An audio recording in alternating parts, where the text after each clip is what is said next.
तो NEET UG का जो एलिजिबिलिटी क्राइटेरिया है ओपन के लिए, ईडब्ल्यूएस के लिए 164 जरूरी है, लेकिन उसके साथ में पीसीबी ग्रुप जो है वो फिजिक्स केमिस्ट्री बायो 12th में आपको 300 में से 150 मार्क्स कंपलसरी है।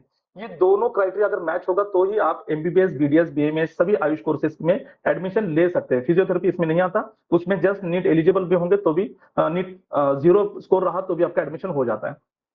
सेकंड चीज कि आप अदर स्टेट में जब जाते हैं तो भी कोई प्रॉब्लम नहीं, यही ओपन ईडब्ल्यूएस के लिए सेम क्राइटेरिया, अब्रॉड के लिए भी सेम क्राइटेरिया, डीम्ड यूनिवर्सिटी के लिए भी सेम क्राइटेरिया।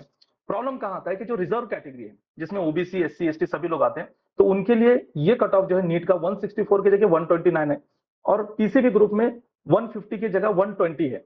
तो ठीक है, अगर आप में से जो भी रिजर्व कैटेगरी से बिलोंग करते हैं तो उन्हें ये दोनों क्राइटेरिया फुलफिल होगा तो उन्हें महाराष्ट्र में, मतलब आपकी जो भी होम स्टेट है वहां पर एडमिशन में के कोई प्रॉब्लम नहीं है।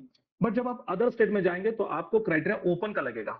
मैं बार बार इसलिए गिना रहा हूं कि अभी भी गलत फहमियां हैं, लोग कंफ्यूज हो रहे हैं, फोन भी उसी छोटी छोटी चीजों को लेकर मुझे आते हैं, इसलिए क्लियर कर रहा हूं कि ये जो भी क्राइटेरिया है इस क्राइटेरिया के हिसाब से आपको ओपन कैटेगरी में कंसिडर किया जाएगा अगर आप अदर स्टेट को जाते हैं।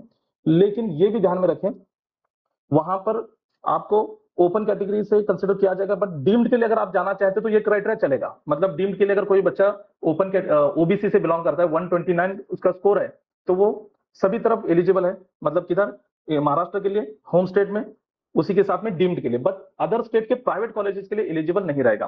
सेकंड जो है स्कॉलरशिप जो मिलती है या फिर जो फी कंसेशन जो मिलता है 50% ओबीसी के लिए, वीजेएनटी के लिए 10%, एससी एसटी के लिए 100%, ये सारे स्कीम्स जो हैं आपके होम स्टेट के लिए लागू हैं। अदर स्टेट में इसका कोई लेना देना नहीं है, क्योंकि अदर स्टेट में आप ओपन से जा रहे हैं। तो लोग पूछते हैं कि सर हमारे पास सेंट्रल का ईडब्ल्यूएस सर्टिफिकेट है, हमारे पास ओबीसी सेंट्रल है, तो फिर हमें क्यों नहीं मिलेगा? तो बिल्कुल मिलेगा आपको, बट वो कहां मिलेगा? अदर स्टेट के गवर्नमेंट कॉलेज में। ध्यान से सुने कि आपका जो भी सेंट्रल ओबीसी रहेगा, सेंट्रल ईडब्ल्यूएस रहेगा, इसका बेनिफिट आपको अदर स्टेट के गवर्नमेंट कॉलेज में मिलेगा, डीम्ड कॉलेज में नहीं मिलेगा, प्राइवेट कॉलेज में नहीं मिलेगा। वहां पर जो भी फीस रहेगी वो पूरी फीस आपको पे करनी पड़ती है।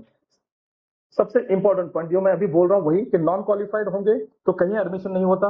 अगर आपका ग्रुप भी क्वालिफाइड नहीं तो भी प्रॉब्लम आता है, और 1 साल के अंदर आपको अपग्रेड करना है। मतलब अभी बहुत सारे केसेस मेरे सामने जो आ रहे हैं, अभी बच्चे रिपीट को जा रहे हैं, बट रिपीट के साथ में अगर ग्रुप क्लियर नहीं है तो ग्रुप भी क्लियर करना पड़ेगा, क्योंकि उसके लिए एक ही चांस, 2 चांस रहते हैं, एक सितंबर का और एक फेब का। सितंबर की डेट मुझे पता नहीं, कल तक तो थी, 2 दिन पहले शायद खत्म हो गई होगी।